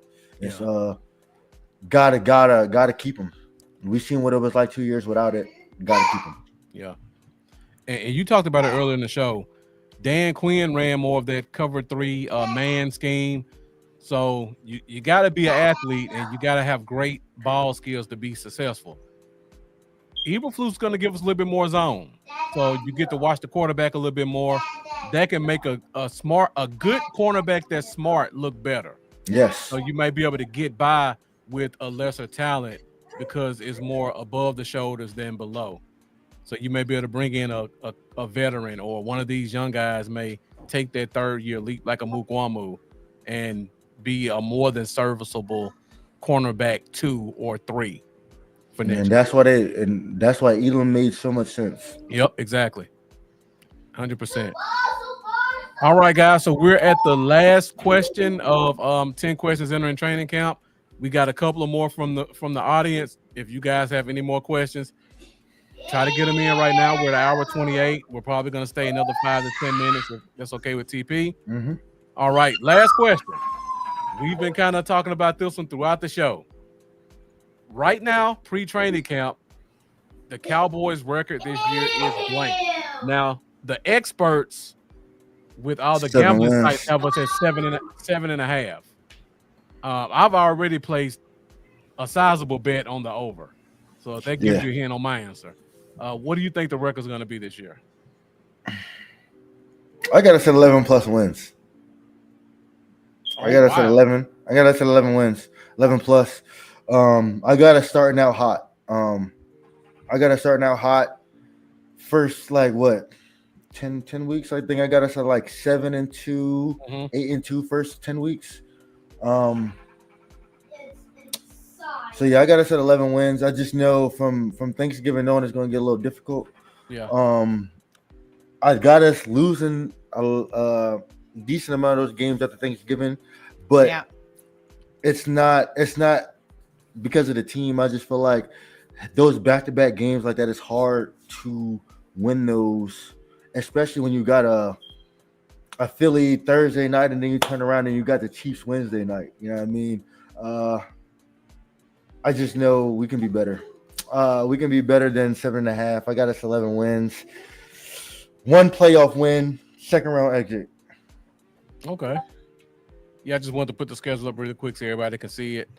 Yeah, I got us. I think I got us upsetting Philly week 1, Giants win, Chicago win, Green Bay. I feel like we're really gonna show up for that game.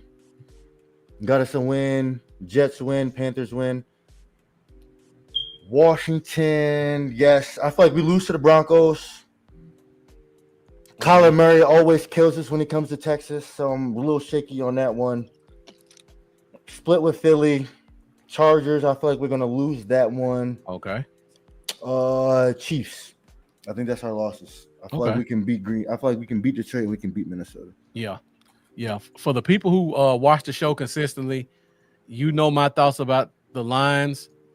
Great team. I have no faith in Dan Stupid coach. Quinn. No faith. Dan Campbell. Dan Campbell, yeah. I No have faith. I have faith in Dan Campbell. I just don't like golf. Golf under Jared Goff. pressure Yeah. is going to turn the ball over. And he did that in Dallas the first time they played this one with a healthy Dak. He turned the ball over twice. Yeah. You know, and those big games, he's going to turn the ball over. You can put pressure in his face. Right. So I just feel like our pass rush is what I've been trying to tell people a lot. Our pass rush and our defense and the way we run defense makes us a matchup problem for a lot of teams who can't just line up and run the ball down our throat. If you can line up and run the ball down our throat, you're probably going to beat us.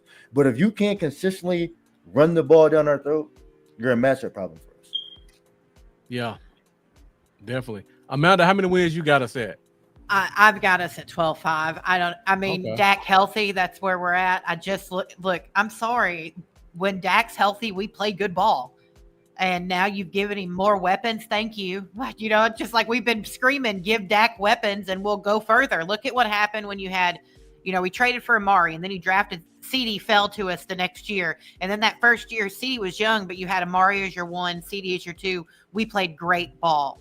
Then you get Micah in the picture and your defense steps up because you've got Dan Quinn working. Like Dan Quinn brought that. I don't know what he did. All I know is he got Micah and our defense went above board. D-Law was there. I mean, barring injury, this team, I think this team could even go past the divisional round if we play to our ability to. This team has the talent. It's all about getting there. Yeah. So I think the route yes. matters. If we can, it's just a matter of I think there's a lot of people on this team who've got something to prove. And my favorite thing about Brian Schottenheimer is, like TP mentioned earlier, he was skipped over for time and time again. No one gave him the time of day. I don't even know if he'd had a head coach interview until he walked into Jerry Jones's office. Not since not in the last 10, 15 years. So you sit there and you think about that. You got a coach who's and no one's thinking we're going to do anything. I've never seen so many Cowboys fans convinced we're going to win 5 or 6 games. That's it. And it's like, what are you talking about? Even when Dak wasn't healthy this past year, we won more. So I really, really expect this team to shock everybody because I think Schottenheimer is going to be like, they've talked a lot of crap about me. This team's going to rally around Brian. And I really do. I expect, barring another insane year of injuries, because that's what happened last year. I mean, that's what it is. I just want to see us getting better as a team as the weeks go on. If we can get better as a team as the weeks go on, I know we can do in the playoffs. Yeah. It's just about getting there. And don't be discouraged if we are losing games later in the year. You can't be discouraged by that just because of the type of teams that we're playing. Exactly. Well, that stretch. What you got to look for is how we're losing. How are we losing those games? If we're not getting blown out, listen, we're good. Yep. I look at that schedule from the weekend before Thanksgiving. Philly, Chiefs, Detroit, Minnesota, or I think I skipped Oakland in there somewhere. All I know is it's a ridiculously tough stretch. And when we reviewed the schedule a couple weeks ago, me and Marcus talked about that's going to be the problem point in our schedule. But if we're already 10 games up, you know, and we can split it and take 2 wins out of that, I'm going to be happy. So, starting hot is a must. Like, even if we lose to Philly, as long as we beat Green Bay, I feel like we're going to shoot the Commanders. That's just me, though. I feel like we shoot the Commanders, and the only team that should give us trouble, other than the Packers and the Eagles, is the Broncos. That defense is nasty. Yeah. That defense is nasty. Well-coached team, and they're going to run the ball. That offensive line is nasty, too, and they just added 2 really good running backs. So, I think I'm definitely afraid of that Broncos team. I feel like they're going to give us a lot of trouble. I feel like they always give us a lot of trouble. Yeah. Especially them being home and in Miles Field. I just feel like it's going to be an interesting game for sure. And the Raiders game might be interesting too because I feel like they're going to try to run Genie 1,000 times. Absolutely. Absolutely. Well, by the time we get to week 11, he may be ran into the ground though. Yeah, I was only going to say it all depends. I like Pete Carroll. I know Pete Carroll going to come tough. He's going to come tough. All right. Got a couple other questions. Then we'll let you get out of here. Jeff had a question. Oh, I'm about to say Williams. That's going to be my biggest thing on Shotty's temperature, especially this year. Can we cut down on those penalties? That's going to be the biggest thing on culture change. Yeah, definitely. We can talk all the culture change that we want to talk. If we still commit the same dumbass penalties, I can deal with a holding call. I can deal. It's the pre-snap shit. Anything in between the whistles, I can deal with. It's the before the whistles and after the whistles. I can't. I just can't, bro. Yeah. First and 15 ruins a drive before it starts. Jack, that's so funny. Mine told me today, it's like, are you going to renew? And I'm like, yeah, it's time. Because I put it on pause. I'm like, I ain't got no reason to do it right now. It's time to re-up that NFL Plus subscription. All right. Going back to the cornerback talk we had, Jeff has the question, if Diggs has a breakout year, do you dangle him out there for a trade? If I'm dangling anybody out there for a trade, it's going to be Deron Bland. Okay. But I've been saying that since last year, though. Right. I've been saying that since last year. It just makes the most sense. Like, if I got a guy that's paid up, I mean, obviously the injuries kind of like ruin that. But if Diggs can show that he can come back and stay healthy and be a guy, or at least somewhat of a guy that he was, I think the Cowboys keep him because, you have him on a contract. You don't have to worry about coming out of pocket. You know what I mean? You can renegotiate his contract. You do a lot of different things with it. And Bland, a guy that, you know what I mean, if he does get another All-Pro, he's going to be a $25 million guy. And that's just not plausible. So he would have to be the trade bait, me personally. And if I'm trading for anything, it got to be a D tackle. Yeah, absolutely. No question. There's too many people. I know this sounds terrible, but the moment Dan took that head coaching job in Washington, I'm sorry, the fact Jerry didn't pick up the phone and start making calls. He had players he loved on this team. There were players that we should have been dangling in front of him, and Deron Bland would be an ideal choice there. Russell, you got to understand that the cornerback market, man, it's about to be $30 million, bro. If you pay Mike, listen, you got to think. If you pay Mike, let's say $45 to $50 million a year, Overshawn's coming up. Tyler Smith is next year. You know what I mean? Yeah, and then you got to pay Overshawn. You're going to have to pay re-up Kenneth Murray. Yeah. Traded for him. You know what I mean? I'm about to say George Pickens got to get paid. Yeah. CD's going to be coming up again. Dak is going to be coming up again. Yeah. You know what I mean? Like, if we have a great year, especially next year, if we have a great year, Dak's getting paid again, CD's getting paid again. It's a lot, bro. Yeah. You're not going to be able to keep him. You're not going to be able to keep him. Not at $25-30 million a year. Not at all. Absolutely not. That money's going to be going to George Pickens. I promise you that. I sure hope so. I'm about to say, and Brandon Aubrey got to get paid. Yeah, and that's somebody he's going to be the highest paid kicker in the league. Watch. He's going to be the highest paid kicker in the league. Well, he signed, and Todd Francis' agent. He went and got Todd Francis' agent. First. That's exactly where I'm sorry. I know, there's really good agents out there, but I've noticed lately that Tyler Smith, I think, went and signed with Athletes First too. All these players said, man, we see what you did with Dak. Hold up a minute. Come here. We need you to talk to Jerry for us too. All right. Before we get you out of here, we got a couple more family questions that came back up. So the person that was asking if we're going to ask any Michael questions, we got 2 family questions coming up. William Wiggins, random question. What's your brother's favorite breakfast cereal? I don't even know, bro.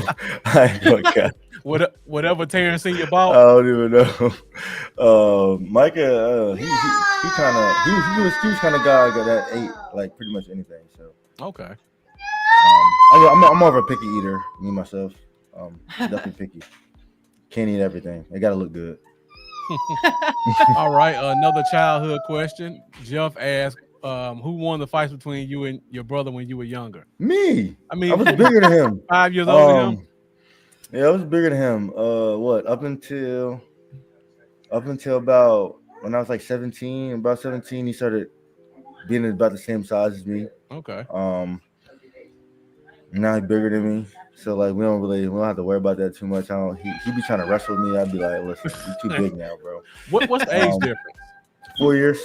Did you guys ever get a chance to play with each other? Like Pop Nah, Warner? I literally just graduated when he was coming in. So nah, but it definitely would have been nice. I showed him everything that I knew though, especially in wrestling for sure. Yeah. Okay. It was one of those things that like, yeah, growing up, it was just a lot of real competitive. Okay. Real competitive between me, my brother, and my sister. It was a lot of tears, a lot of fights, a lot of that. But I feel like we were all better for it, you know. Yeah. Oh, now, bro, now in a fight, bro, man, in a fight now, I think I still think I'm going to take it just because, you know what I mean. I feel like I got a little bit more experience. I know, you know what I mean. He boxing and things now, but I used to box too, you know what I mean. I used to want to be in MMA. But wrestling, yeah, he kind of got the wrestling. He's bigger than me, stronger than me now. I can't let him get his hands on me at all. Not even a little bit. You seen what he did to that 49ers lineman? That's what he did to me. Picked him up on the Yeah, I can't let him grab me. I gotta keep my distance. All right, so got an hour 41 minutes. Terrence Parsons Jr. Appreciate you joining us. Yes, lot of sir. great information. Loved hearing your thoughts about the Cowboys upcoming season. Before we go, once again, let the people know where they can find you at what you got going on. I got my podcast that I just started a couple weeks ago. Cowboys First by Terrence Parsons Jr. I'm gonna be giving y'all a lot of content come training camp. You know, it's kind of dry right now, not making too many videos, but when some news come out, I will be reporting on it. I like to give the athlete side of things, what's going through the athlete's mind, and just trying to give like the real player's point of view that a lot of fans don't get to see. And that's why I really started it, why I like to talk football, because I know the fans don't really get to see both sides or like the business side and like the real business side of the sport. So I like to like kind of share that and really give different aspects and information, you know. I got my other podcast that I'm doing with Tad Prescott and my guy King Capers, Unwanted Opinion. And y'all should check that out. We got a couple cool interviews like Roy Williams, Wanye Thomas on there. A lot of good info, a lot of deep things with the Cowboys that guys might not know that Roy Williams was sharing. Roy Williams, wide receiver or safety? Safety, gotcha. Nice. So it's cool. Definitely check us out. We're gonna be giving y'all a lot of content come football season. Okay. This was not a question, it's more of a comment. Oh man, he put it 3 or 4 times, so I had to put it up there. I think he's gonna get a baldy. I'm not sure. He's been talking about going to Turkey. He said he was going to play ball. That's what he said. He's going to be bald. Look, my dad been bald for like my dad been bald our whole life, so it wouldn't surprise me. Man, I don't even want to get there yet. I'm trying to hold my last limbs, man. I'm trying to shave all the hair I can. I can't lie, man. That baldy, I don't know if it's gonna look right on me. But yeah, I'll tell him. I think he will though. If he said it, I think he will. I hope the whole team gets him. If the whole team gets him, that lets me know camaraderie. You hear me? Right. That's the things that I want to see. Can't wait to training camp. If I do go to training camp, I'm gonna try to give y'all as much information as possible, videos, all of that. Go Cowboys. All right. Before we get out of here, I forgot we have one more giveaway, and we have the Michael Parsons bobblehead, correct? Yes, sir. All right, so let's make it a super simple question. Once again, first person that gets the answer correct wins the prize. Micah has the 3rd best single season sack year with 14 sacks. Who are the 2 players ahead of him? He's number 3 on the list. Cowboys history? Yeah. Who's number 1, number 2 single season sacks? Should be super easy. First person to answer. I know, but I said the first one. The first one's real easy. I'm trying to think who the second one was. I'm trying to feel like. First one that gets it right First- gets the prize. Yeah, I'm And watching the the second comments. one, I'm about to say the second one, that gotta be a surprise, but I feel like I might know who it is though. All right, that's one, Jeff. Yeah, Who's that's the one. other one? That's one. Nope. That's right. That's right. That's right, actually. For real? 14 and a half sacks. That was his. What was it right on the nose?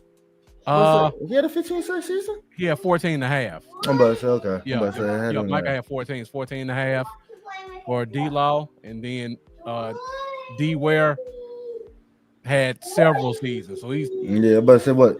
D Ware's highest was like 19, right? 18, 19? 20. It's 20, 19 and a half, 19. Mm-hmm. So he's 1, 2, and 3. D-Law's. If Micah can get a J Ratcliffe, he'll get 22.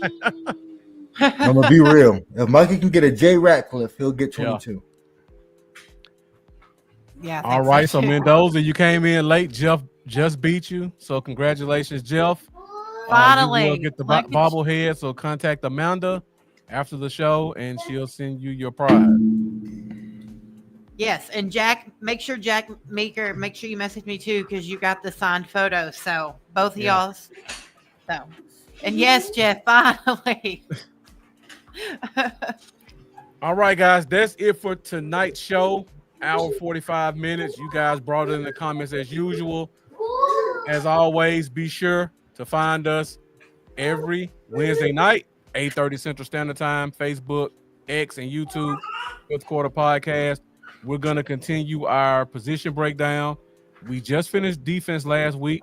We're going to go offense this week, so we'll probably start off with offensive line. Then we'll double up running backs and tight ends together and close it out with wide receivers. Be sure to like, be sure to share, be sure to subscribe. And as always, let's go Cowboys. Any other closing thoughts before we get out of here, TP? Thanks everybody for coming. And TP, thank you so much for coming, man. I appreciate it. Yep. Let me know if you're ever in Dallas for some games, man. Tailgates be lit, man. Okay. I'm working with the Cowboys now to see which game we're gonna get to. So I'll hit you up for sure. Sounds good. I right. feel like everybody's coming to the Packers one. Seems I've like heard it. that. Everybody's coming to the Packers one. That And I might like be it that then. because that's revenge. Sweet revenge. Nothing Mhm. sweeter than revenge, baby. Yes. Yeah, even if I don't go to the game, I may come just for the tailgate because it's really Yeah, the tailgates just be lit. I was about to say when she said she went to the home opener, I went to the home opener too. I never entered the stadium because that's how bad it started. Wow. I said I'm gonna just stay outside and keep drinking my liquor because ain't no way. Your babies have made hot sauce going. All right, guys, this is it for tonight's show. Thank you guys for watching. As always, let's go Cowboys. I'll see you guys next week.